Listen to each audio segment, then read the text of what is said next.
Welcome to today's show, you guys. I'm your host, Joseph Bonner, and today I wanted to take some time to make sure that I gave attention to the subject. It's a subject that I've written about extensively in Court Magazine. It's also involving an issue that I feel does not get addressed enough.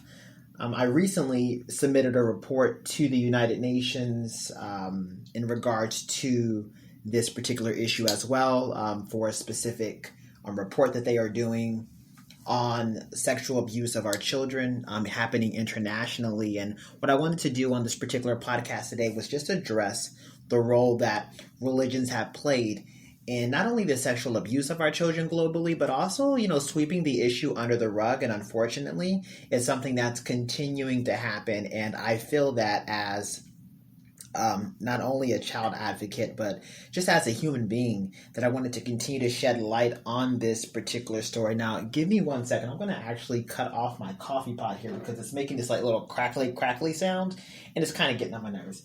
And let me do this without burning my fingers. Oh, okay, that wasn't so hard to do. All right, you guys, so let's jump right into this particular issue here, religion and sexual abuse. Now, according to the statistics, over 30 million children are sexually abused each year. Now, if we factor into the equation that over 60% of our children actually never disclose abuse, the real number is likely significantly higher. Now, to this day, no mainstream religious organization has disclosed the number of reported sexual abuse allegations in their entirety, leaving experts to only guess. So by one estimate, mainstream religious organizations globally have been responsible for the sexual abuse of some 500 million children for the last 100 years. Now, while it's true that sexual abuse is a global problem, those who have set themselves up as the supposed spiritual and moral guides should have leaders who are exemplary in protecting the innocence of our youth, and they should have established policies in place to prevent the infestation of predators amongst their leaders. So not only have mainstream religious organizations failed to do that, they have robbed millions of children of their innocence, and there's no amount of confession that will atone for their immoral debauchery.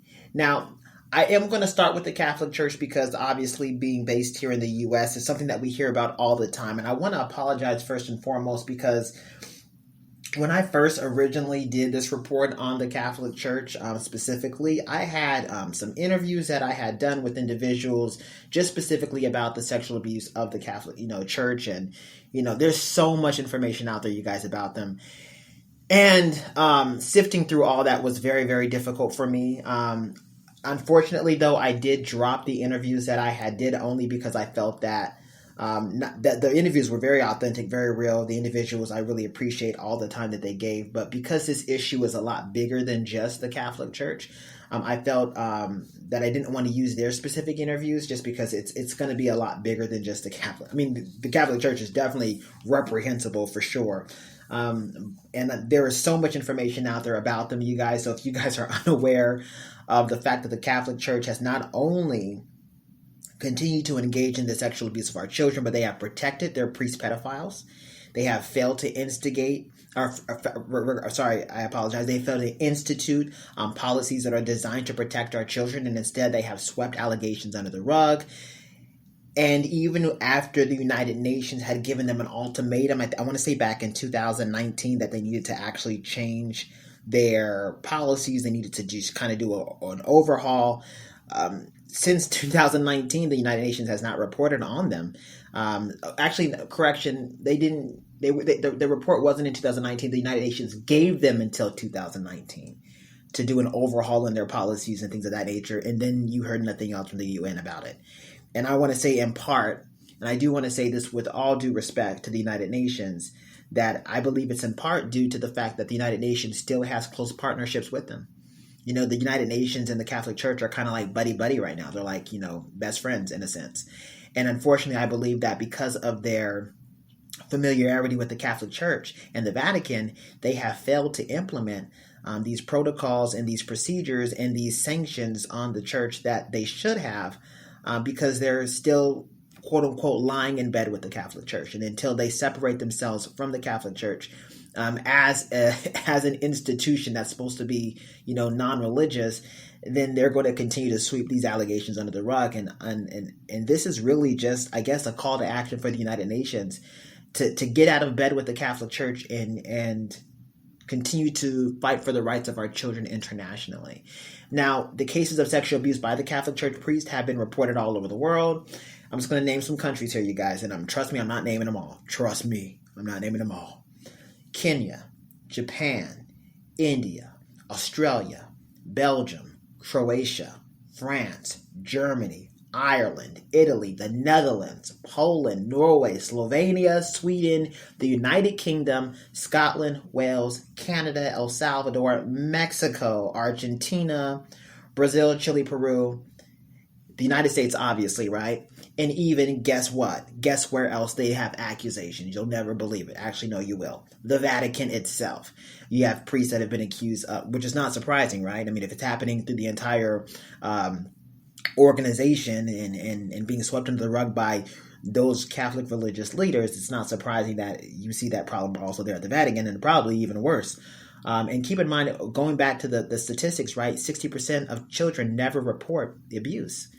So you're not even hearing the half. Literally, you're not even hearing the half of the abuse happening with the Catholic Church. Now, they're not the only reprehensible ones.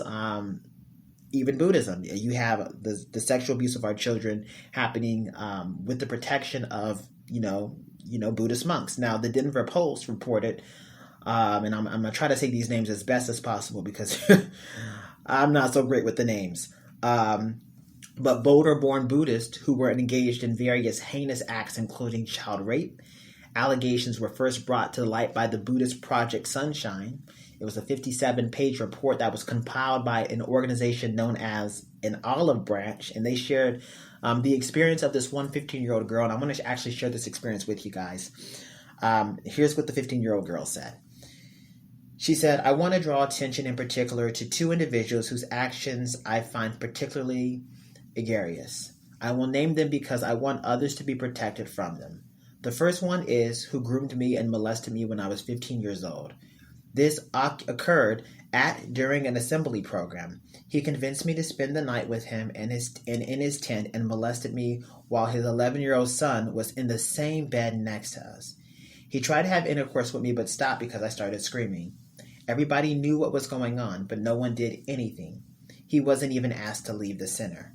Later, I had therapy with a therapist who was Shambhalin. It was a dual relationship. I realize that now. She knew about him. So many people knew. She had witnessed it. It was normalized in the culture.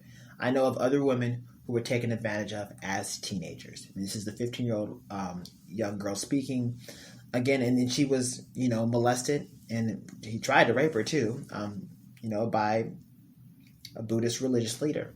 Now, Time magazine also shared another experience of a 12-year-old girl who stated that one monk forced her and 3 others to massage him nearly every night for several months when she lived in the monastery. The monk sent all the children home except for one, A. Chan May, who was soon brutally raped by the monk. The Times report continues, Myanmar law does not explicitly allow differential treatment for monks.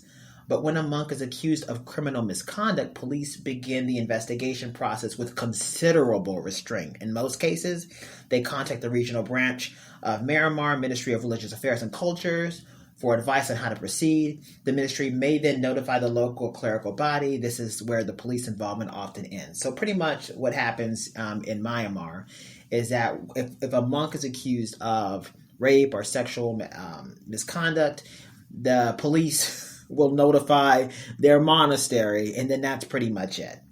So according to Buddhist Door Global in Thailand, a Buddhist monk kidnapped a 13-year-old, I guess he was a novice monk, forcing him to perform massages and oral sex, and intimidated the boy to comply by stating that he possessed a firearm. According to the Bangkok Post, a veteran Thai journalist, I want to say her name is Sansuda See, I'm telling you with these names. And she reports of sexual misconduct among Thailand's Buddhist monasteries, and it's become so frequent as to be almost commonplace, adding that the temples are a breeding ground for abuse and can no longer be considered safe sanctuaries for spiritual refuge for the nation's children. So this just goes to show you, and the reason why I wanted to make sure that I wanted to be fair with this report, it's the Catholic Church is reprehensible, most reprehensible, but they're not the only ones. This is even happening amongst, the Buddhist faith all over the world, where, Buddhist monks are being, patted on the back, and no one's taking the report seriously, and our children are still being victimized.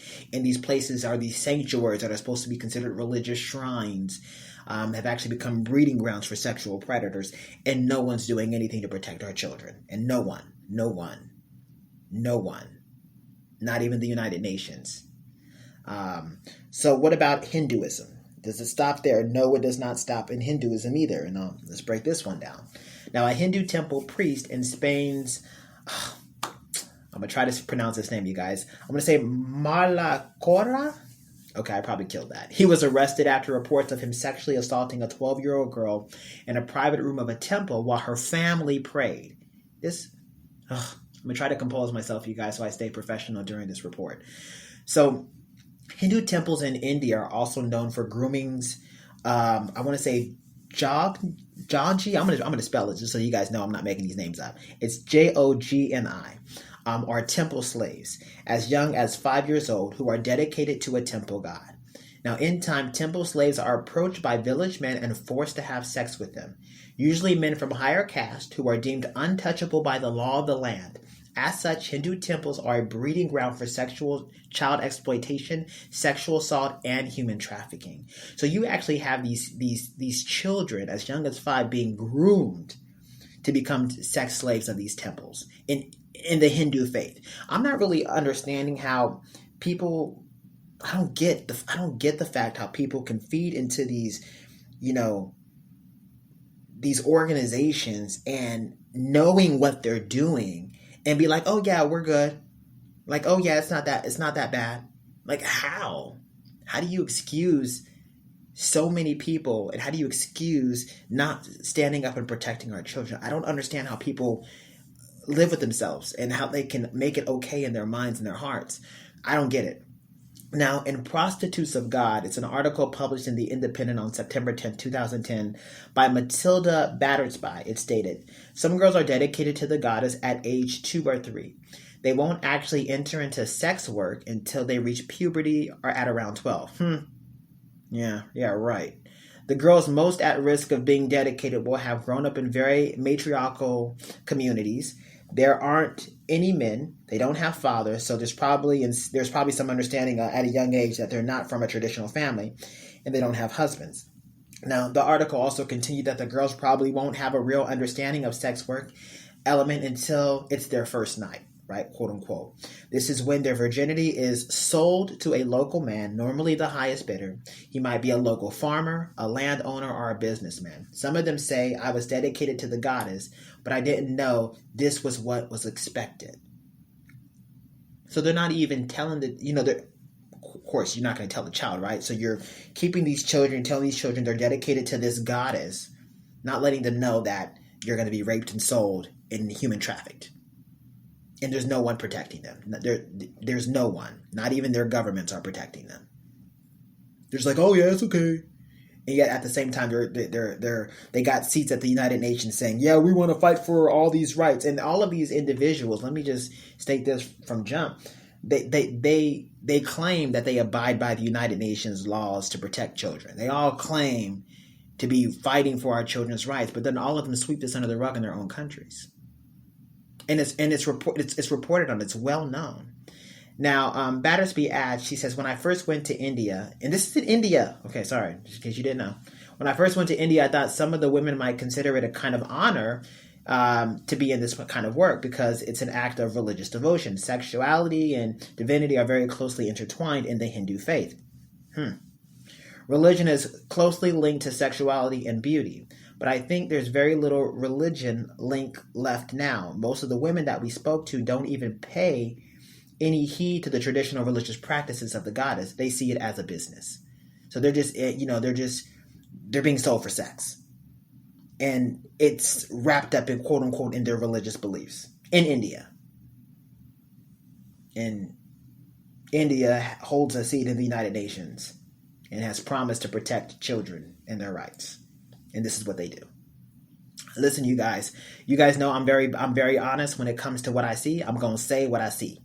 I don't care if people like it. You don't got to like it. This is what's happening. This is the truth. Don't like it. Don't come fight me. Well, you can fight me if you want to. I don't care. But go fight these people who are claiming to protect our children who are not.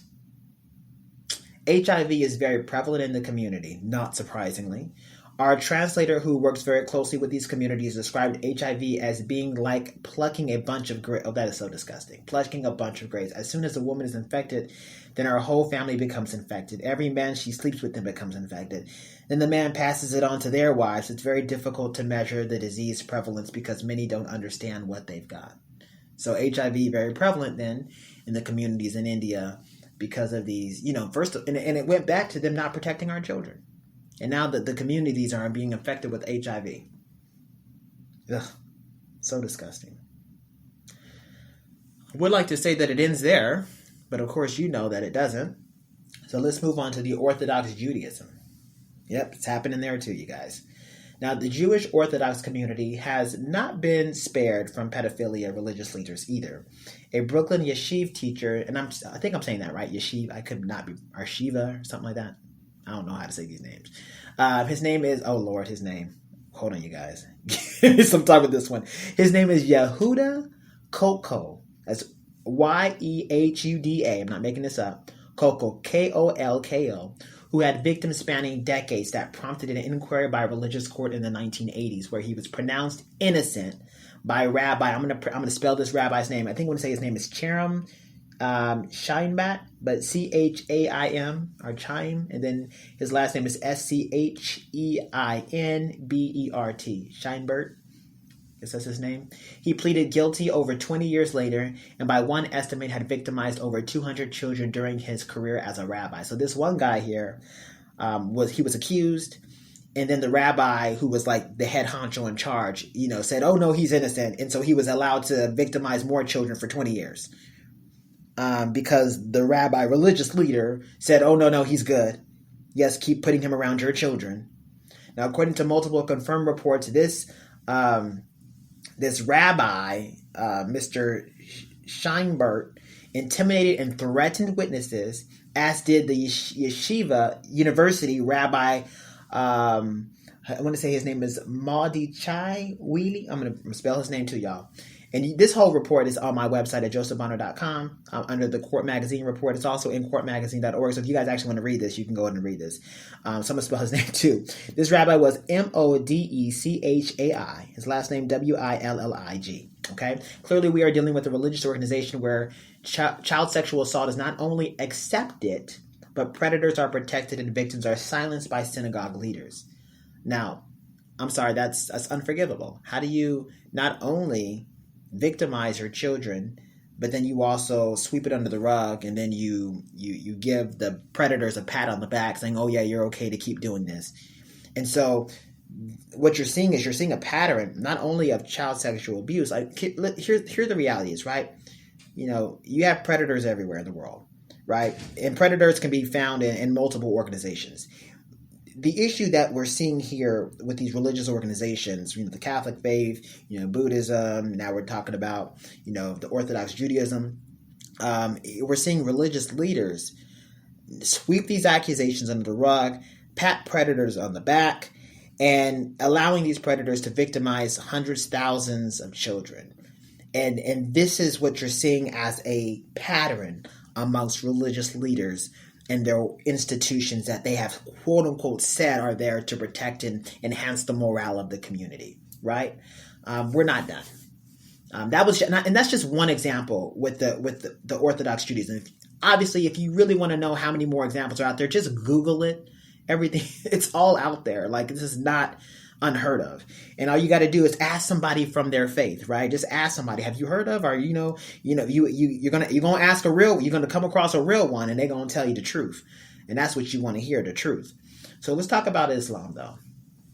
Now, when it comes to the Islamic faith, sexual assault is widely reported and protected by the Muslim faith leaders during Hajj.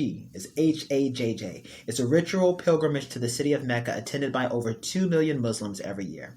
It's a pilgrimage that is by far considered one of the most important acts of faith. Now, to visit the Kaaba, or the sacred mosque, believed to be the holiest shrine of the Islamic faith, it is a dream come true for many Muslims. But it has become a breeding ground for sexual assault left unchecked and unpunished by Muslim leaders. An article published by the University of Southern California reports that hundreds of women have reported being sexually assaulted during their visit to Mecca. Assaults that include being grabbed by the buttocks, having men's erections placed on their backs, and having their breasts fondled. Many of them share their stories on Twitter using the hashtag Mosque2. Now, reports confirm that even guards participated in the assaults. One 13-year-old girl visiting the mosque shared her experience, and so I'm going to read this experience, you guys. She says, as a Muslim adolescent, I was filled with awe and excitement to be in the spiritual center of my faith. I was covered from head to toe, walking with my gaze on the floor, reciting the Quran as I left the mosque, when I was accosted by a man who grabbed my developing breast. At first, I shrugged off the assault as an accident. My young mind could not believe that someone would commit a sin so grave in the holiest shrine of my faith. The man must have thought I was an easy target, because the next time we crossed paths, he did it again. As I saw him coming for me a third time, I yelled haram, Arabic for forbidden, before he was able to touch me. I was immediately hushed and chastised by a Saudi policeman for raising my voice in the sacred mosque. My aunt realized what had occurred and enfolded me in her arms and ushered me out of the mosque and shook with fear and anger. This incident, etched in my mind, stripped me of my innocence. 13-year-old victim. First of all, okay, I have a couple of issues with this. I have a whole bunch of issues with this, but here's a couple of, and I guess I just don't understand, like. And I feel bad, 'cause, like, I'm sure the older women who have been through this, even when they were younger, they know. You know what I mean? They know what's going on. They know what's happening there. How do you, and maybe they don't, I don't know, maybe you guys can help me out with this one. How do you bring your child, or how do you bring a child into that environment, knowing the environment you're bringing them into? Is it because of community pressure, because it's considered the holiest place, that you feel obligated to bring your child in this area, knowing of the regular sexual assaults that take place? I don't know. It boggles my mind. I don't get it. And I guess the same can go for how do you bring your children to, the Catholic Church and, have them, so close to priests when you know that it's being swept under the rug, and who doesn't know? It's all out there. Anybody who says they don't know, they're just not willing to read the reports. I don't understand the admiration of these individuals and their institute. I don't get it. I don't get how people can ignore it and put their children at risk just because their parents did it, just because their grandparents. I don't get it. It makes no sense to me. I'll never understand it. So, sexual harassment laws by Saudi Arabia appears to have little impact, while religious leaders of mosques seem to have no-tell policies that serve to protect pedophiles and sexual assault predators. Now, other women describe their complicity of the Saudi guards and the complicity of the Saudi guards and policemen in silencing women who report harassment and sexual assault. The situation, unfortunately, is not isolated. Reports of Islamic preachers accused of sexual assault is growing around the world. BBC News reported on March of 2020, an Islamic preacher named Kahandakar Raham was sent to trial for a reported rape of a 15-year-old girl who attended his mosque. Prosecutor John Hipkin recounted the incident, saying, the girl asked if she could leave early, and he agreed if she helped him move some books from the libraries upstairs. Now, on the way there, he pushed her to the washroom floor, and she fell on the floor, banging her head. The next thing she remembers is Raham on top of her. The court heard the girl fled the mosque with her younger brother and got into her father's car, which was parked outside. Now, in 2011, a Muslim cleric was convicted of rape and sexual assaulting of 2 boys at a mosque in the UK. Now, according to the BBC report and the court documents, one of the boys felt that his rapist, Muhammad Khan, wasn't as important as the Queen. So, I mean, that's how these children feel about these religious leaders that parents bring them to. Now, after coming forward, the young boy was ridiculed and shunned by the Muslim community. So this poor child gets raped, and then the Muslim community shuns him. Now, this is all reported, but by the family. This is not my words. This is the family saying this. One of the boys was often singled out by Khan after evening prayer. The boy told the Nottingham Crown Court he was attacked in a classroom at the mosque in 2009. He told the court he had been attending an hour-long evening class at the mosque, as he usually did on weekdays, and that he was attacked by Mr. Khan in a private room on the 16th of October in 2009. The other boy was assaulted when he was overnight as a guest at Khan's house, the jury heard. Now, following the verdict, the family of the Khan's victim said the boy isolated himself from friends and family and even wanted to kill himself. These accounts highlight that the absolute failure of the mosque and Muslim leaders around the world to provide a safe haven for women and our children is real. Muslim leaders have failed to implement reforms reporting policies to this day. It's estimated that hundreds of thousands of women and children are in immediate danger today from sexual assault and rape by those who claim to be a moral compass for their faith. The reality is that all organizations, and I'm going to go back before I make this point. Hold up, before I make this point, I want to just kind of go back and say, when you're talking about the Catholic Church, talking about all these religious faiths, we talked about Hinduism, we talked about Buddhism, we talked about Judaism, the Islamic faith. You're seeing a pattern. These religious leaders are not only engaged in these heinous acts against women and children, they're also sweeping these accusations under the rug. And guess what? No one's doing anything to protect our children. What's the good of having a law if it's not enforced? Why is the law there? What's the good of having, people saying, yes, we're going to abide by the law if it's not enforced? It's like it's just for say. It's just for looks. And to this day, no one's doing anything. The United Nations has not done anything. I'm sorry, you making a law and you refusing to protect our children. I'm sorry, that's nothing. Sorry, nothing. It's nothing. You haven't done anything. So the reality is that all organizations, right, educational, governmental, and the like, have reports of child sexual abuse among their leaders. But the issue is many of those organizations do have policies in place that are designed to protect children. But we're talking about these mainstream religious organizations that are actually protecting the predators. And their policies are not in place. And even with reports, when reports are being made, the children are being made out to look like the predators, and the predators are being made to look like the victims. It's insanity. But it's the world we're living in. So mainstream churches and religious leaders of the world over have failed our children. They have failed our women. Thousands of children have become victims of rape, sexual assault, child marriages, sexual mutilation, human trafficking as a result of church negligence and outright defiance of local and international law. All of this has been long documented by law entities, journalists, survivors, former church leaders who've been brave enough to speak out against their established religious order. So honestly, you guys, these are the facts.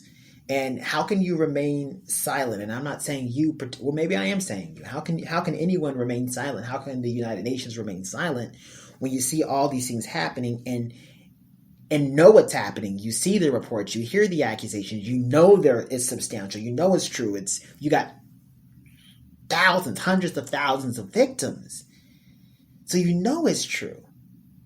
So some 30 to 100 million children are sexually assaulted each year. And I say 30 to 100 million because, like we said, 60% never say anything. And it might be a lot more than that. In my opinion, I think it's higher than 60%, but statistics say 60% never say anything. I honestly think it's a lot higher than that. Churches have led people into a state of chaos and hopelessness through their refusal to protect children under their supposed spiritual care, instead protecting church leaders who continue to victimize women and children without enough interference or correction from government leaders and the United Nations. And so it's a couple of things I want you guys to recognize from this report. Number one, recognize that mainstream religions pose a threat to the sovereignty of every nation under the globe. In addition, they pose a threat to humanity and the international interest of peace and security. I'm going to say that. I will say that again. Please. I'm going to say this again to emphasize. Recognize that mainstream religions pose a threat to the sovereignty of every nation under the globe. In addition, they pose a threat to humanity and the international interest of peace and security. Here's my second point, and this is the big one. The United Nations, I hope you're listening. We call on the United Nations to immediately close all mainstream churches, temples, shrines, mosques, close the doors of these religious institutions who have been found guilty of sexual abuse and human trafficking, promotions, and facilitations.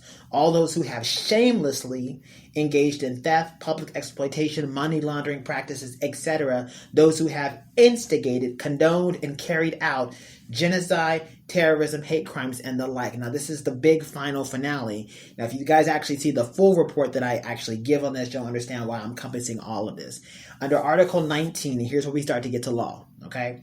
Under Article 19, and Article 2 under the Declaration of Human Rights adopted by the United Nations on December of 1948 at the General Assembly in Paris, freedom of religion was guaranteed. We already know that. That's the international law. It's a law everywhere, right? However, and I will say this, however-ish. However, Article 19, Section 3 and the 2011 General Comments, number 34, Section 35 gives all governments the freedom, hear this again, gives all governments the freedom to limit the way in which those religions express their faith if they pose a threat to a sovereignty. So in this case, mainstream religious organizations that make up the majority in a given country have long been responsible for genocide, mass murders, executions, rape, and sexual assault of our children, torture of those who belong to the religious minorities, and even to their own children, making their actions not only irreprehensible, but also a violation of well-established international laws. Now, by promoting the sexual abuse and human trafficking of children and women, they have defiantly, and I say defiantly, because they don't even care at this point, you guys. They like, we good, we ain't nobody gonna make us, go to jail, so we gonna do it, and we gonna do it with pride. So they defiantly. So again, they defiantly stand against Article 4 that states in no uncertain terms that no one shall be held in servitude or slavery. They don't care. They'll do it anyways. By forcing and subjecting children and women to be participants in sex acts, mainstream religious organizations have subjected them to a form of slavery by both ignoring their cries for help and by its members, protecting the pedophiles and sex offenders amongst their leading ranks, and expanding the sex slave ring when sending suspect sex offenders to other churches, temples, and mosques after receiving accusations of sexual misconduct. So here's what I'm saying. We always think of sex slavery as a child having to be, sold from their families and, kind of put into that situation or sold from whoever was taking care of them. But the church leaders have done that to their whole entire organization, to their whole to their whole organization. And how have they done that? They pretty much have sold all their children as sex slaves. How so? Well, number one, anytime there's been an accusation, church leaders would, hurry up and try to push it under the rug. Hush, hush, hush, be quiet, be quiet. They attack the credibility of the victims, and they protect the predators and just send predators to another parish, send predators to another church. So what are they doing? They're victimizing more children, subjecting more children to sexual exploitation and, molestation, rape.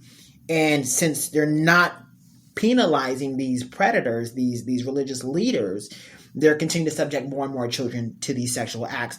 It is a form of sex slavery. So the church leaders as a whole, Catholic, Buddhist, Hindu, Muslim, Judaism, who have all subjected their children to these sex acts by these religious leaders and have failed to protect their children, are, yes, and I will say it, engaged in child sex slavery. Unchecked by their governments. Unchecked. It's unchecked because it's still happening and everybody knows it. Unchecked by the United Nations because it's still happening and the United Nations has done nothing. I'm sorry, making a law, if you're not going to enforce the law, doesn't mean anything. This is why, and these are in violation of the Human Rights Declaration that was adopted by all these UN members.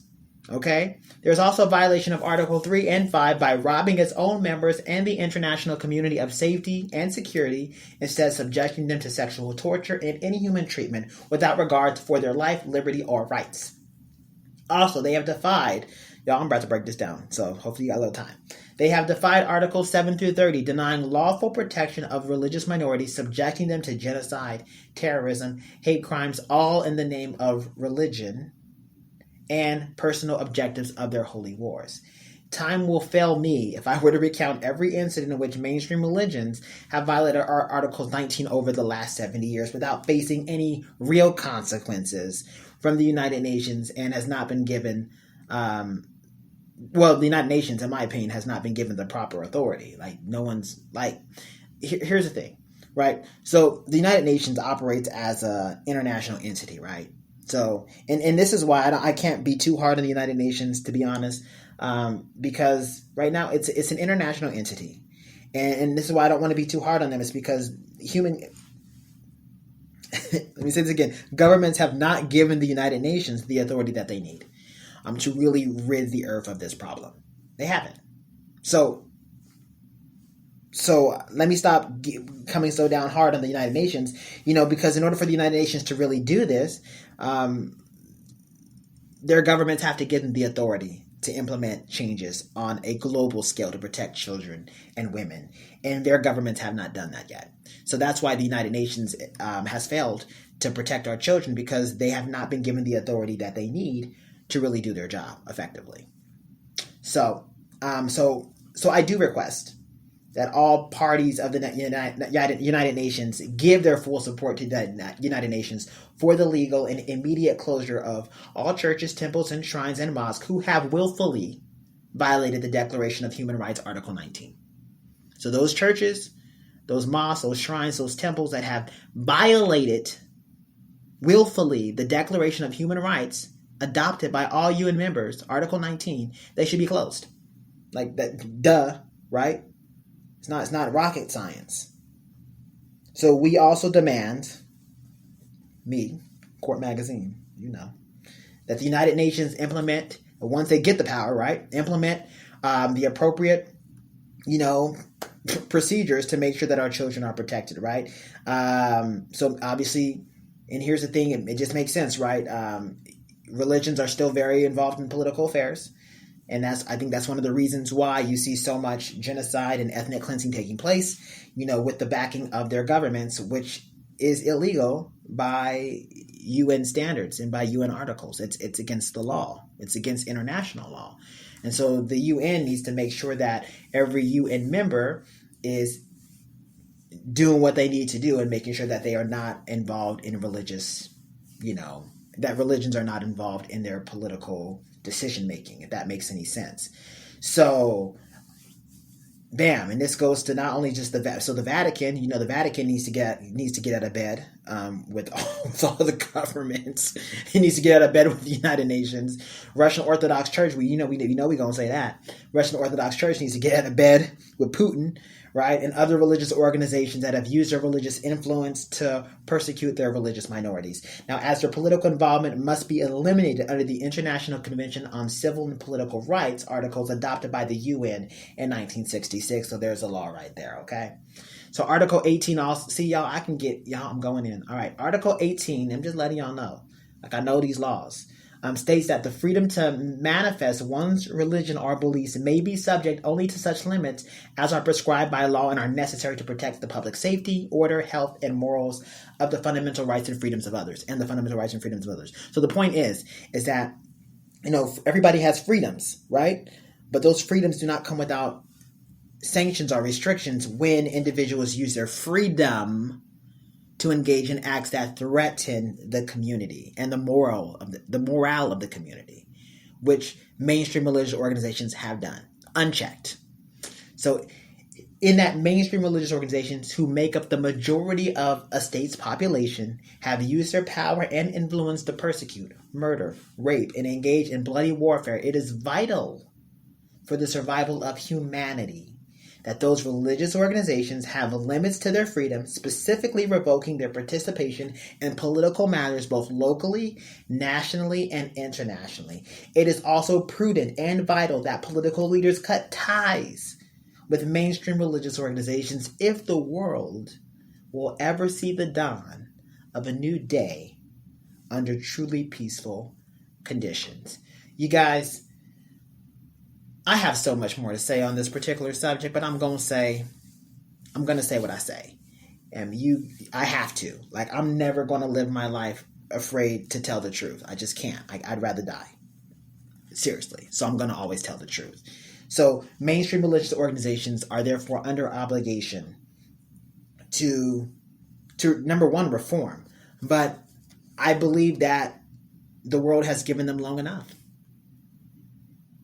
The world has given them long enough to reform. They refuse. So now it's time that human governments give their authority and power to the United Nations and let the United Nations do its job.